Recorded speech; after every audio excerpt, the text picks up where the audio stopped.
Hi, beautiful people, and welcome back to another episode of Square of Self Love. I'm your host and self love doctor, Dr. Square.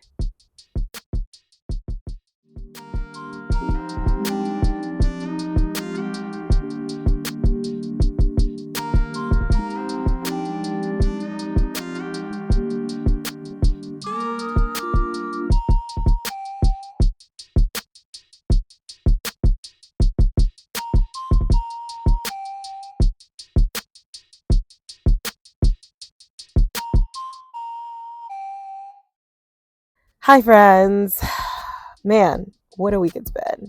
I am so glad to be back with another episode, kind of back to back low key, because I did upload an episode last week. I'm trying my best. You guys know all I'm trying to do is get a constant streak going. And today we are leaning all the way into the shaky stuff, that inner resistance that shows up when you're about to take a leap, whether it's a new job or a new chapter, or in my case, boarding a flight. This really came from me kind of just having this persistent, honestly, anxiety that eats at me when I fly. And I happened to fly last week, and I was like, this is pretty on par when it comes to like stress. As I told you guys, April is Stress Awareness Month, and I've really been trying to kind of just dive into this theme. And so I flew last week, and it felt so on brand to talk about anxiety and kind of pushing through that anxiety. And this episode is for the version of you who's scared but still goes. We're going to talk about what it means to feel anxious and still trust your next step, okay? And I know everybody that can relate to this will really value this episode. I know I hope that I can do something where I can listen later on and really listen to this when it comes to those scary moments. But if you aren't already following me on social media, go to Instagram and find me at square.of.self.love and use the link in my bio, which will take you to all my platforms. So Apple Podcasts, Spotify Podcasts, TikTok, and YouTube. Though I am not as active on TikTok and YouTube, but I'm trying. And if you enjoy this podcast, be sure to subscribe on Spotify, Apple Podcasts, or wherever you're listening, and leave a 5-star review if something in this episode speaks to you, because, of course, it will help others find this fun space on the internet. Lastly, stay tuned until the end of our episode, where we will have our multiple choice poll. And for our listeners on Spotify, I don't think this is a feature on Apple Podcasts yet, but one day, because I love hearing how each episode connects with you guys. And I am sitting on my rooftop as I record this episode, and I really think this is on brand. It's just been like a hectic couple weeks for me. My grandma passed away, and I ended up taking a trip back home to attend her service, and it's just been kind of nonstop. April was actually supposed to be my chill month, so do with that what you will, because this month has been anything but chill. But I say all this to say, I think I just needed a moment to like breathe. I also have been like hitting my workouts really hard this week, and I actually skipped run club. And so that's why I'm recording, just to feel more productive about my day. I feel like I've just been drained today. So this is my productive thing. This is my rejuvenation thing. And I know it's always helpful for me, and I hope it's helpful for y'all. So let's get into our affirmations. For any new listeners, this is our affirmation section. And personally, I love starting our episodes this way. I will give us about 2.5 minutes. I will give us 4 affirmations related to today's theme. And essentially, I will kind of repeat it. Each one has about maybe 30 or so seconds where I repeat it, and I'll kind of pause. If you want to repeat it back to me, or to yourself rather, that's ideal. If you're one of the journal types and you aren't doing something, like cleaning or driving while you listen, this is a great time to kind of jot down affirmations that really kind of speak out to you. And so that's kind of how you can use this. And my goal with this is just kind of to just get you in that mind of affirmations, positivity, and really set a foundation for the episode. So without further ado, let's get into it. I am allowed to feel fear and move forward anyway.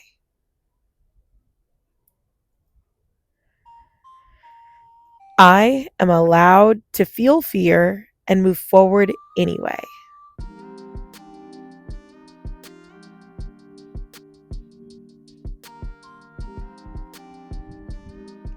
I am allowed to feel fear and move forward anyway.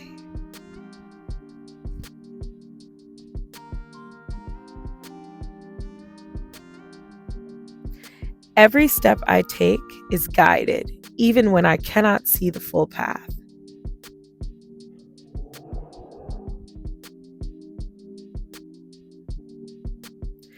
Every step I take is guided, even when I cannot see the full path.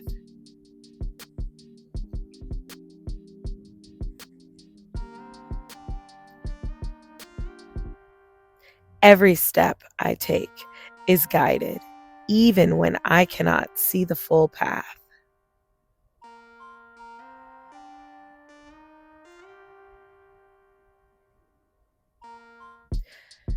I trust that what's ahead of me is aligned with who I'm becoming.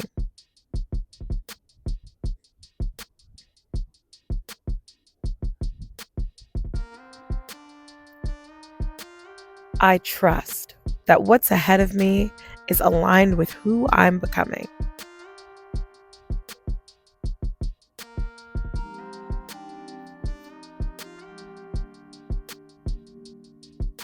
I trust that what's ahead of me is aligned with who I'm becoming.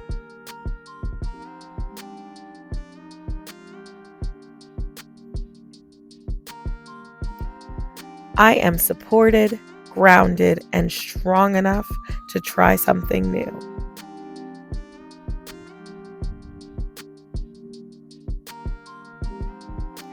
I am supported, grounded, and strong enough to try something new.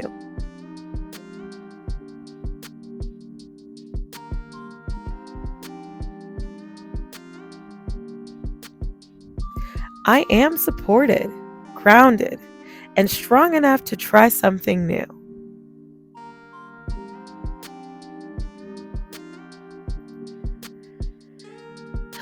I love that part. I mean, and I say this every episode, but wow, I just, like literally, I trust that what's ahead of me is aligned with who I'm becoming. Literally an anthem. But anyway, I hope that touches y'all the way it just gets to me every time. I am really looking forward to this episode. It's, again, very personal to me. I feel like it aligns so well with how I feel every time I fly. Just an unknown ball of anxiety. And of course, I really hope it resonates with someone. So we're going to get into our cornerstones. Our cornerstones, for any new listeners, are just the main themes of the episode. So every cornerstone I kind of just give a general discussion, and then I have reflective questions that are geared towards just jogging kind of a way of thinking, making you think about how this relates to you.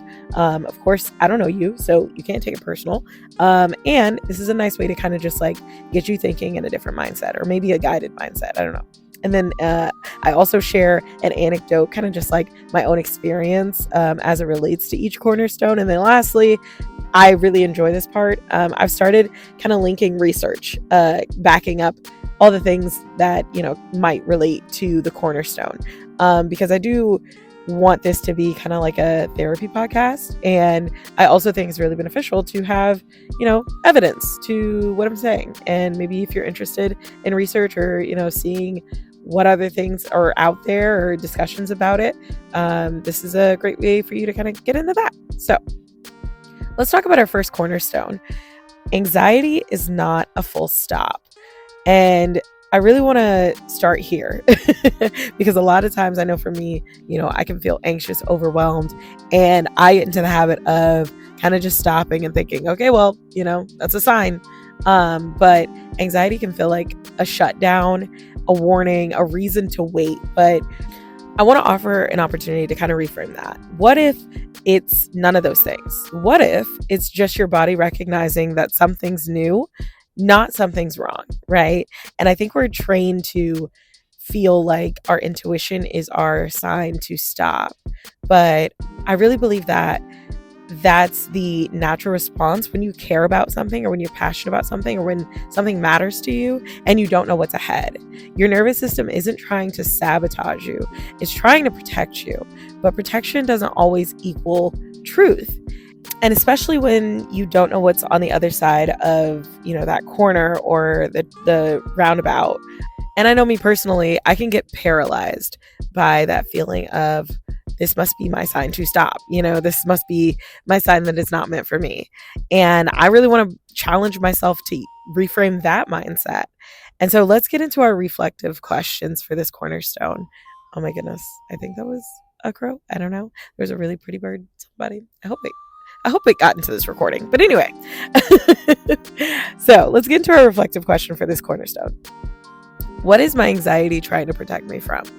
And is that threat actually real? And I know sometimes, our minds can be our biggest, cheerleader, but it can also be our biggest boogeyman. And we create these situations in our minds that are so much more extravagant or larger than the actual situation ahead of us.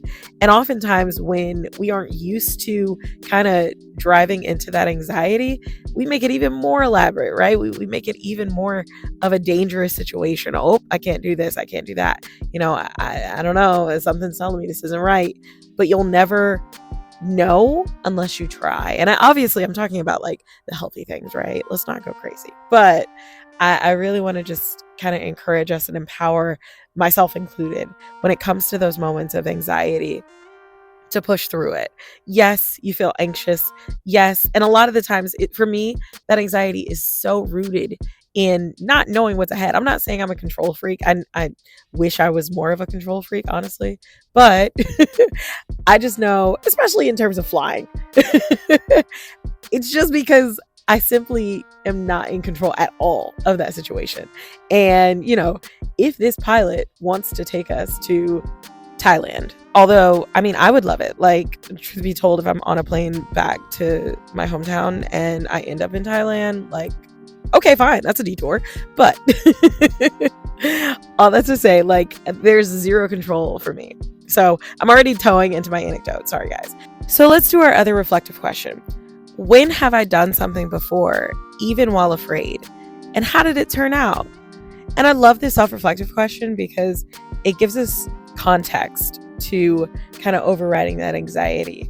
And I already, mentioned that my anecdote is about flying. And so last week, I guess, twice in April, I have had to fly. And I've always hated flying. Like, I know it's crazy because I travel all the time and I rarely turn down a trip if I can afford it. But I hate flying. And for a while, I would only fly with, a good friend of mine at the time. And I kind of branched out of that, kind of grew into my comfort of, okay, I'm going to fly. I'm going to do this.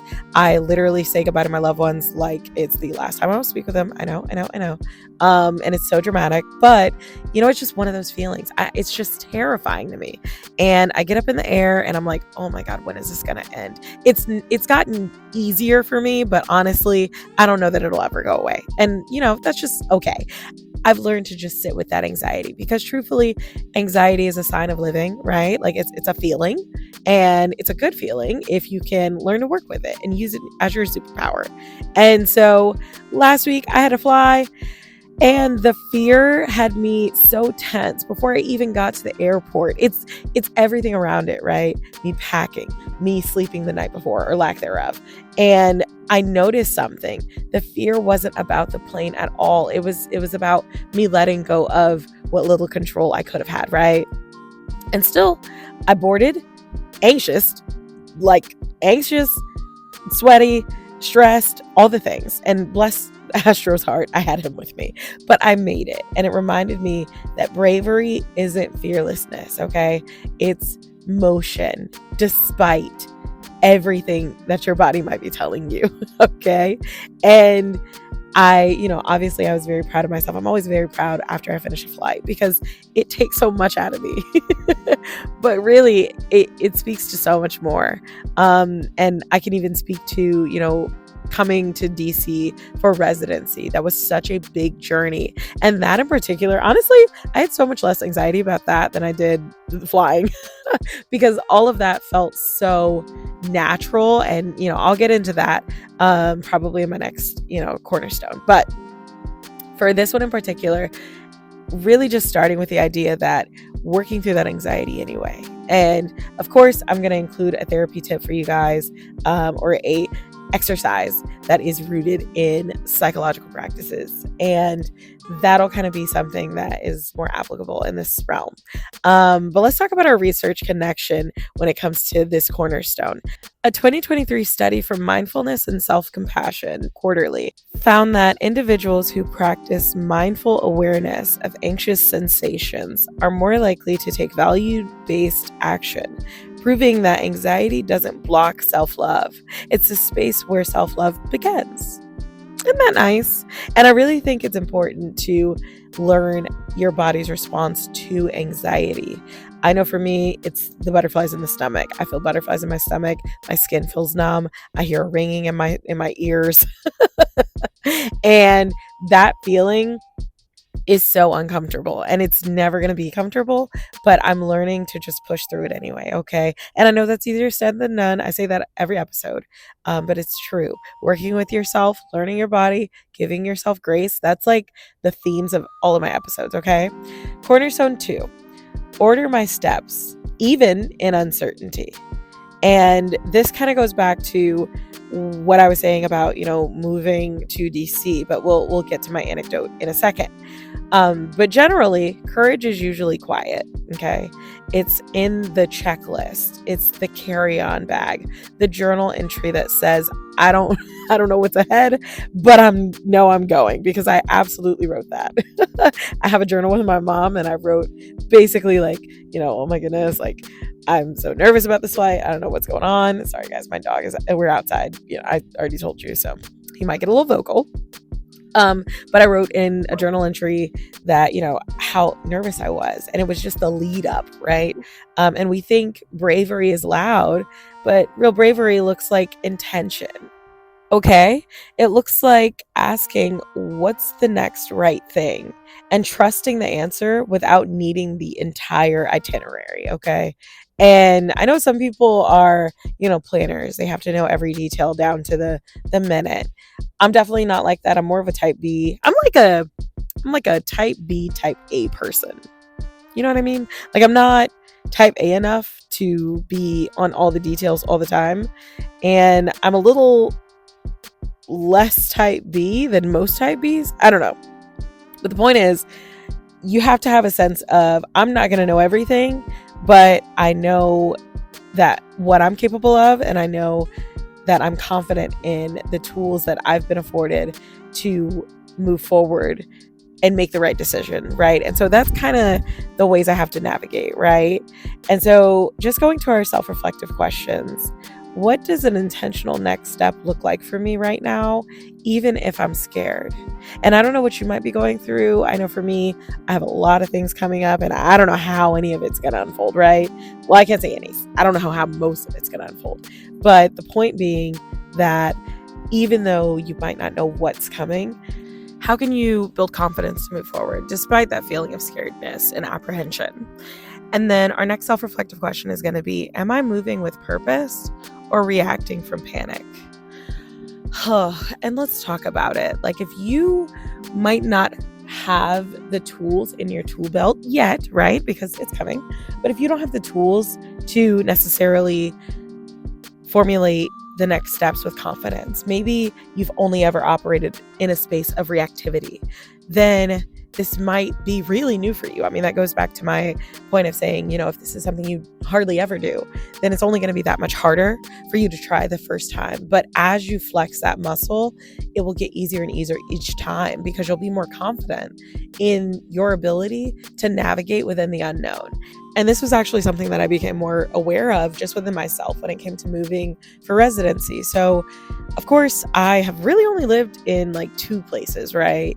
My hometown, Kansas City, and then in Carbondale, Illinois for like a year. And that was for school. But as far as like moving as an adult, right? So like moving for adult purposes, not for school, this was definitely the first time I'd ever done that. And I feel like I had practiced walking into the unknown so much leading up to that, that I was a lot more comfortable when it came to this move. And granted, there were so many steps placed that I was almost moving intentionally without even realizing it. And I had done so many things in the lead up just to set myself up for a position where by the time I execute that next step, that permanent step, right? That final step, I was confident that whatever it was, I would be able to navigate it because I've navigated this before. And though this is a different, environment, this is a different kind of situation, I know what's in my tool belt. And so, that's really what navigating in that uncertainty is about. And I mean, there's really no way that you can plan, right? You can do everything you can to plan when you move for residency, but there's so much you don't know. I don't know what my job's going to be like for real. I know what specialty I'm going into, but I don't know what is required of me on the day to day. I don't even know. I feel like I found my apartment in April and then it was I didn't come out to see it. I literally just signed a lease. So there was a lot of unknowns. Honestly, looking back, I don't know that I'd recommend. I mean, I'm happy with my decision, but it was kind of risky, right? But moral of the story, I had flexed that muscle frequently enough to feel confident with my next steps because I know what's in my tool belt and I knew that I had the tools necessary to, all intents and purposes, figure it out, right? Yes, there was that anxiety because I had no clue what was ahead, but I was confident. And so, if you're used to operating from a sense of reactivity, maybe trauma, whatever it might be, I really encourage you to just take those small steps, move through that anxiety in small ways, right? Start with something small. I don't know what that might be, but something small that you might be able to anticipate, operating in a new space, maybe joining something like a new club or something. I know for me, even joining Run Club was something that I was anxious about. I was stressed. I didn't know these people. I didn't know if these people would like me. And now here I am going pretty much every week. I skipped this week, obviously, but honestly, I went to the other Run Club. So now I'm at the point where I have too many Run Clubs, but long story short, start with something small. And we're going to do our research connection. A 2022 article, the Journal of Contextual Behavioral Science, showed that intentional planning behaviors like setting value-based goals decrease avoidance and increase emotional resilience in anxiety-prone individuals. So, the more aligned your actions are with your values, the less power fear will have over your decisions. And how empowering is that? I don't know, that's so inspirational. So I would definitely I would encourage a nice dive into this article in particular. But our next cornerstone is going to be let them catch you. And you guessed it, I'm talking about your support group. So the self-sufficient version of you might hate this part, but hear me out. You don't have to do everything alone, okay? And I really want you to believe this because I know a lot of people hear this and people will say it, but I cannot emphasize this enough. Humans were not meant to be alone, to be self-sustaining. We have this crazy heavy population. The least you can do is lean on your support, the people who love you and want to be there for you. And people who love you will want to be there for you. I honestly, my anecdote, I'm going to get into that, but I cannot stress enough the value of people who want to be there for you and express their love. And a lot of people express their love by showing that support and being there when you need them. I can't emphasize this enough. And so letting yourself be supported is one of the boldest forms of self-love. You deserve to be held when you're shaking. And I really want you to believe that. I don't know you, like I said, or maybe I do, hi, bud. But I really want to emphasize that you deserve to be held and talked softly to when you need it, okay? No matter who you are, no matter what you've been through, no matter what you've done. You deserve someone to say, I've got you, when your voice can't even say, I'm scared. And I'm getting goosebumps right now because I feel like anybody would appreciate that, no matter how, strong, tough, outer core you might be. We're human at the end of the day, and it's natural to still crave that and want that when you need it. And so let's move into our self-reflective questions. Who do I trust to hold space for me when I'm anxious or unsure? And I really cannot, express this enough. I don't want to hop into my anecdote just yet. So I will bite my tongue and kind of just let you mull that over, right? Who do you trust to hold space for you when you're anxious or unsure? Do you have that person? I know some people aren't able to point out one person that they might have, right? And so what is your thing that you feel kind of soothes you in those moments? Or, I pray that you do have that person shortly, soonly, and when you need them, right? So I don't even know what the soonly is, or soon. Jesus. And then our next self-reflective question is going to be, am I allowing myself to be supported? Or am I trying to prove I can do it alone? And this isn't even my anecdote, but I'm just going to give you two for these. Sorry.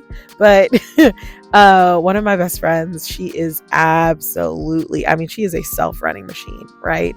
I feel like she could do everything and anything on her own, but I care about her and love her dearly. And so I kind of have to muscle my way in to give her the support that she so easily gives to everyone else, right? Like it's almost like she's so self-sustaining and she's wanting to do more for others, and it's like, let me. And so, I really think it's so on brand to have this cornerstone called Let Them Catch You, because the idea of even falling, right? You're completely vulnerable, you're out in the open, you don't have another choice, right? Or you fall. And so just really think about that. Who are you allowing yourself to be supported by? Or are you trying to prove that you can do this alone? And who are you proving that to? Because 9 times out of 10, it very well maybe you just need to prove it to yourself. And let's say you do prove it to yourself that you can do it alone. Are you exhausted by the end of that? Have you depleted yourself? Have you fully drained yourself of what could have been, right? So, and for my personal story here, I had a really kind of gut-wrenching experience during my grandmother's funeral where I was told, and just a disclaimer, I will be speaking about my grandmother's funeral service and just like a brief kind of experience that I had at that. So if that's something that you're not comfortable hearing about, just go and skip ahead. But I essentially, while I was at my grandmother's funeral, there was a moment where I was told that the casket had been closed and I would not be able to see her body. And I had flown in from DC late the night before. I wasn't able to, go to the family viewing. And I kind of said, my words said, okay, that's fine, I understand.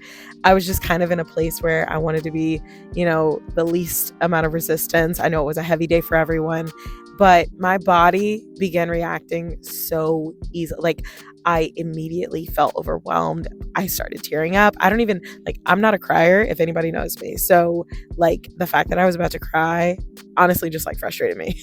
I was like, what are you doing? Why are these eyes leaking? But anyway, I know I need to heal, guys. I'm a work in progress, but essentially I was told that I wouldn't be able to see her, and I was immediately heartbroken, and my body was reacting.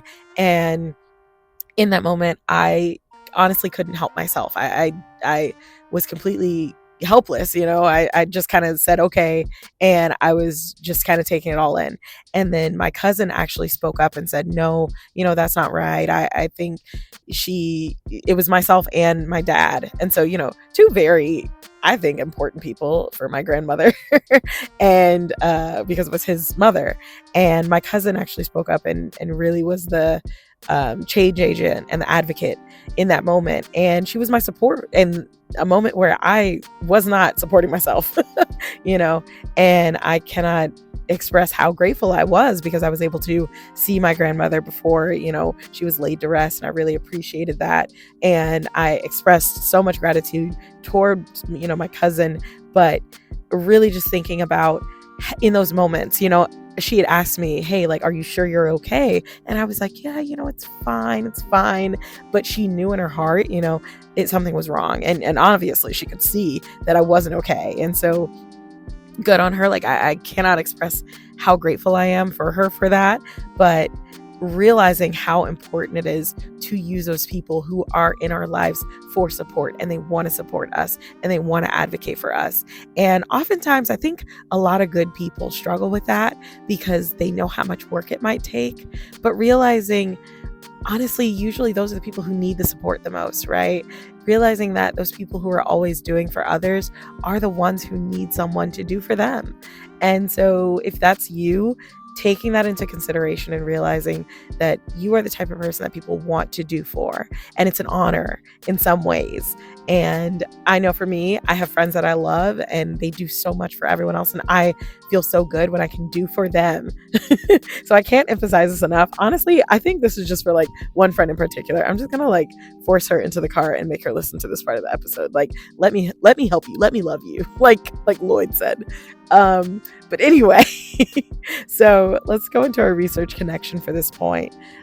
A 2023 study in Psychology and Health found that individuals who identified as emotionally self-sufficient but still accessed support systems had higher overall well-being and stronger self-compassion scores than those who isolated. Asking for help is not a weakness, okay? It's wisdom. And I cannot emphasize that enough. All right, friends, I'm going strong. We are almost done, I swear. We've finished with our cornerstones. Next, I'm going to take us to our therapy tip. And so we're going to talk about the worry ladder. And this is a CBT, or cognitive-based therapy-based technique that helps your brain rewire safety back into motion and gives you proof that you can do hard things in pieces, okay? So the worry ladder. When anxiety is keeping you from taking that next step, try this. So number one, we're going to write down the fear, okay? What's the worst case scenario playing in your mind, okay? And, this could be anything, right? I just said at the beginning of this episode that our mind can be our biggest big boogeyman. So what's the worst case scenario that your boogeyman is coming up with, right? 2, we're going to rate the anxiety from a scale of 1 to 10. 1 being, nothing. And then 10 being the worst, most paralyzing anxiety you've ever felt in your life, right? And so you're going to rate that. And then 3, create a worry ladder. Small steps towards that feared action, starting with the least scary, okay? So what are the small steps you can do? And then 4, take one step a day with a reward afterwards, even if it's just resting or calling a friend or giving yourself 30 extra minutes, to sleep in, whatever the case may be, or a nap. But this is going to be our worry ladder. And I'll give you guys an example. It's so funny, I didn't even mention this, but I feel like one of the most terrifying things I did was applying to residency. And when I say I crashed out so bad after submitting my ERAS application, and I literally went through my application, saw a typo, actually saw several typos. And I was like, oh my God, that's the end. That's the end. I'm not going to match. And I've ruined my career. And I emailed the assistant dean or whatever. And I was like, oh my God, can I just cry at your office? And, bless her heart, she was so nice. She was on vacation. So I could not cry in her office. But anyway, all that to say, if I were to give you an example of the worry ladder as that, me applying to residency as the context or an example for you. So, when anxiety is keeping me from taking that next step, if I were to write down the fear. So my fear at that time would be, what if I apply to residency and don't match? What if I embarrass myself or fail? Okay, so these are obviously the worst case scenarios for me. I would say my anxiety at the time was roughly an 8 out of 10. Okay, so it felt high. And then creating my worry ladder, I had to break it down into small doable steps that gradually move you towards the big action. Okay, so step 1 for that would be low anxiety, update my CV, ask a mentor to review it. Step 2, open the ERAS portal, look at program lists. Step 3, writing a paragraph of my personal statement, and just chunking the tasks. Okay, step 4, asking for one letter of recommendation, and step 5, submitting applications to 3 safe programs first. Okay, which I don't believe, oh yeah, you can, well, once you submit your application, is like the, you can't go back. And so even in that, kind of just like having people look over my application, to kind of build that confidence. Okay. And then taking a step, daily, to prepare for interviews, things like that. And just moving through one of these steps every day. Okay. And afterwards, even if it's small, do something nice for myself. Go on a walk, buy myself, Andy's ice cream, because that was definitely my comfort food during this time. But these are the things. And so the goal with the worry ladder is to really just diffuse that anxiety, right? Burst that bubble of anxiety and kind of give yourself realistic steps to make it more practical and build that confidence that you can work through this and will thrive. Okay. So, surprise, you've made it to the end of the episode. And of course, we will talk about our multiple choice poll. If you are listening on Spotify, I encourage you to complete the poll. And sadly, if you're listening on Apple, go to Spotify and fill it out. But our multiple choice question for this episode is: when you're anxious about stepping into something new, what helps you the most? A, planning everything out. B, talking to someone I trust. C, doing it anyway, hoping for the best. Or D, waiting until I feel more quote unquote ready. And so please vote on Spotify. And honestly, I should start posting the results somewhere. I don't know that I have many participants, not gonna lie. So please fill out the poll. And if I get enough participants, I'll start sharing these on my Instagram stories or something. That'll be fun. Of course, if you don't already follow me on Instagram, again, please follow me at _of_self_love, and let's keep this conversation going. If you haven't already followed where you listen, of course, please subscribe, leave a review, and share this episode to someone standing on the edge of their next big step. Okay. And I really want to close this episode by saying you don't need to wait to be fearless to move. You just need to trust that your fear doesn't disqualify you from what's next, okay? Take the step. Board the flight. If I have to use this as my as my encouraging statement. Even if your voice shakes, right? Even if your hands tremble, there's something beautiful waiting for you on the other side of uncertainty, and it's worth flying towards. Okay, that's beautiful. I love that. But that concludes our episode for the day. I hope you got something valuable out of it. And of course, I'm going to close this episode, as I do all the others, by saying, don't forget to love yourselves.